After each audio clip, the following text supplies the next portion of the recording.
Lon Chaney has always been known as the man with 1,000 faces, and it's great seeing how versatile he is with his makeup skills, but I do like it when we get to see him out of makeup. West of Zanzibar is easily my favorite Lon Chaney performance where he's out of makeup. Chaney plays an ivory dealer who seeks revenge on the man who stole his wife and crippled him. The man is played by a very young Lionel Barrymore, and it was before he got sick, so he's not confined to a wheelchair. The film was directed by Todd Browning, who was Chaney's most frequent collaborator, their most famous collaboration being the now lost London After Midnight. Since it's a silent picture, Chaney's performance is completely built on visuals, and it's one of his best. Just looking into his face is enough to sense the amount of hatred he feels for Barrymore. He hates him so much that he's willing to throw away his career as a magician in order to exact his revenge. It's hard to tell whether or not you're supposed to root for Chaney. On one hand, Barrymore crippled and stole his wife, and on the other hand, Chaney wants to ruin Barrymore's business, murder him, and turn his daughter into a whore.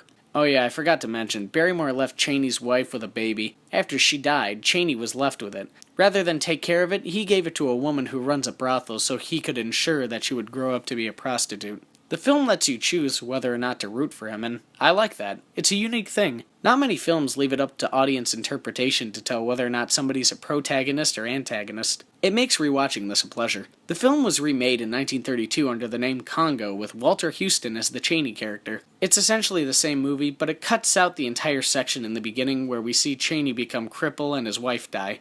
Congo has way too much talking, whereas West of Zanzibar had no choice but to show a lot of its plot points. The last act of the film has a big reveal that makes you question everything Chaney's character has done. I know a lot of people don't like silent films, but this one is short and has one hell of a story, and one hell of a Lon Chaney performance.